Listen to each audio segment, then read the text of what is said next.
আমার ৭ দিনের ছেলে তুই তারেক রহমান নামে যেদিনকে কনভিকশন দেয়, আমি আমার ৭ দিনের ছেলেকে বাসায় রেখে পার্টি অফিসের সামনে মিছিল করতে যেয়ে আমি গ্রেপ্তার হয়েছি। যখন বিএনপি অফিসে হারিকেন জ্বালানোর লোক ছিল না রিজভী আহমেদের পাশে, আমি টিকু ছিলাম।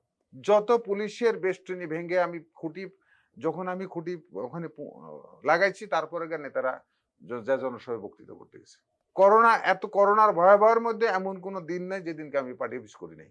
ঝড় বৃষ্টি বাদল কোনোদিন পার্টি অফিস করি না, এমন যুগ নেই। সেই পরিবর্তী রাজনীতির এখন কি চর্চা চলছে বলে মনে করছেন? যদিও ২ মাস এখনো আমরা মনে করি অনেক সময় আছে এই বর্তমান সরকারকে তাদের অবস্থান, তাদের গতি প্রকৃতি বোঝানোর জন্য। তবুও এই ২ মাসের মূল্যায়নে আপনার কাছে কি মনে হয়? আমি আপনাকে একটা বিষয় পরিষ্কার করে বলতে চাই, সেটা হচ্ছে যে বাংলাদেশের রাজনীতিতে যেভাবে আপনার কিছু মানুষ, যে কথাটা আমি বলেছি, কিছু সুবিধাবাদী মানুষ বিভিন্নভাবে নিজেদেরকে চান্স পেলেই ক্ষমতাসীনদেরকে ম্যানেজ করে একটা বলয়ের মধ্যে আটকানোর চেষ্টা করতে, সেই কারণে আমি সবেমাত্র শুরু হয়েছে, আমি মনে করি যে সরকার প্রধানকে আরো বেশি লম্বা চোখে তাকানো উচিত।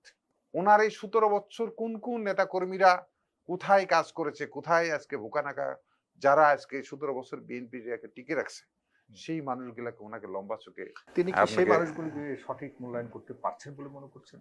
এই এখনকার যে বলয়টা আমরা দেখতে পাচ্ছি উনার চারপাশে বা উনি যেই বলয়টার মধ্যে রয়েছেন, সেখানে কি আসলেই এই ১৭ বছর ত্যাগী এবং যারা আন্দোলন সংগ্রামে ছিল, তারা কি আসলে উনার আশপাশে যেতে পারছে বলে মনে করছেন?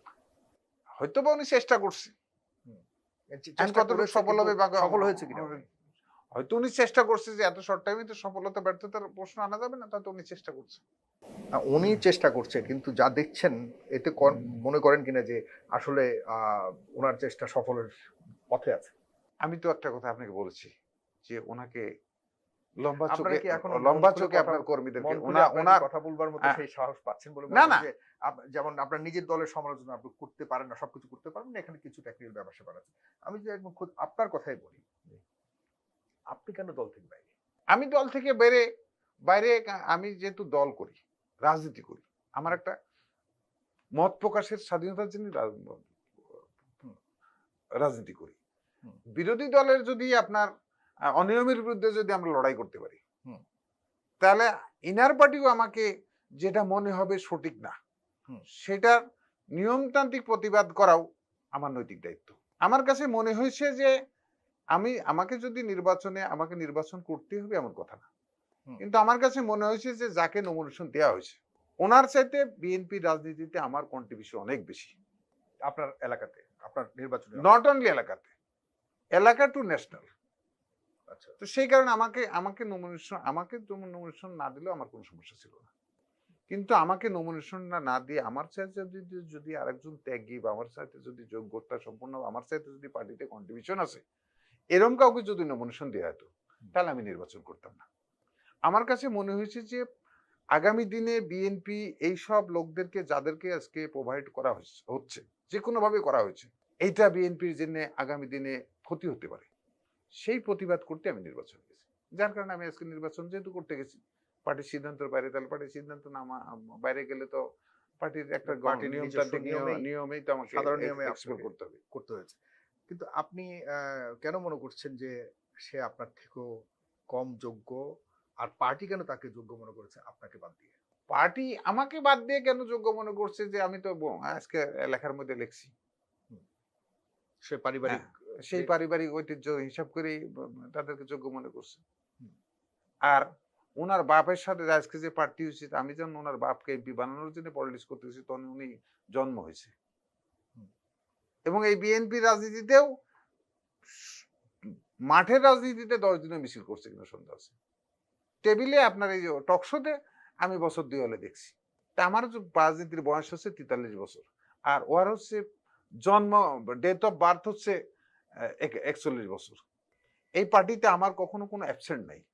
যখন বিএনপি অফিসে হারিকেন জ্বালানোর লোক ছিল না রিজভী আহমেদের পাশে, আমি টিকু ছিলাম। যত পুলিশের বেস্টনী ভেঙে আমি যখন আমি খুঁটি ওখানে লাগাইছি, তারপরে নেতারা যে জনসভায় বক্তৃতা করতে গেছে। করোনার ভয়াবহের মধ্যে এমন কোনো দিন নাই যেদিনকে আমি পার্টি অফিস করি নাই। ঝড় বৃষ্টি বাদল কোনোদিন পার্টি অফিস করি না, এমন যুগ নেই। আমার 7 দিনের ছেলে তুই তারেক রহমান নামে যেদিনকে ওয়ারে কনভিকশন দেয়, আমি আমার 7 দিনের ছেলেকে বাসায় রেখে পার্টি অফিসের সামনে মিছিল করতে যাই, আমি গ্রেপ্তার হয়েছি। এতে আমি তো ইচ্ছা করলে ইউনিভার্সিটির শিক্ষক হতে পারতাম। আমি ইচ্ছা করলে আপনার যে কোনো বিসিএস অফিসার, কারণ আমি যখন ম্যাট্রিক পাস করছি তখন পুরা থানাতে 10 জন 20 জন ফার্স্ট ডিভিশন পেত না, তার মধ্যে আমি একজন। তো আমি তো সেই সকল বিষয় ত্যাগ করছি, তারপরে যদি আমাকে ধরেন নমিনেশন পাইতেই হবে এমন কোন আমার মরিয়া ছিলাম না। কিন্তু আমি দেখতে পাচ্ছি যে আমাকে অসম্মানিত করা হচ্ছে। প্রত্যেক মানুষের তো প্রেস্টিজ বোধ আছে, সেই জায়গা থেকে আমি, আমার কাছে মনে হয়েছে যে এটার প্রতিবাদ করা দরকার করছি। মানুষ আমাকে ব্যাপক সমর্থন দিয়েছে। আমি স্বতন্ত্র একজন মানুষ, বিএনপি একটা বড় দল, ধানের শীষ একটা ফ্যাক্টর, এবারকে নির্বাচনে আওয়ামী লীগ একটা ফ্যাক্টর হয়েছে, যেটা কেউ বলে না। টোটাল হিন্দু ভোট ধানের শীষের পক্ষে গেছে, যেটা কখনো যায় নাই। টোটাল মুসলমান আওয়ামী লীগ চলে গেছে। পরিসংখ্যান আমার কাছে প্রায় 3 কোটির উপরে আওয়ামী লীগ ভোট কেন্দ্রে গেছে। 3 কোটির উপরে আওয়ামী লীগ ভোট কেন্দ্রে গেছে। টোটাল মুসলমান আওয়ামী লীগ ভোট দিছে নাড়িপাল্লায়।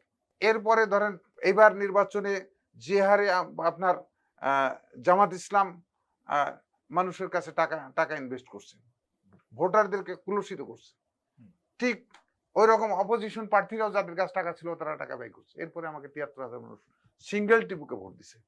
দলের দিস ইজ মাই অ্যাচিভমেন্ট। যারা অন্য যারা ভোটে দাঁড়িয়েছে, যদি স্বতন্ত্র দাঁড়াইতো, আমার ওখানে আমার সাথে স্বতন্ত্র দাঁড়ালে 5,000 ভোট পেত না।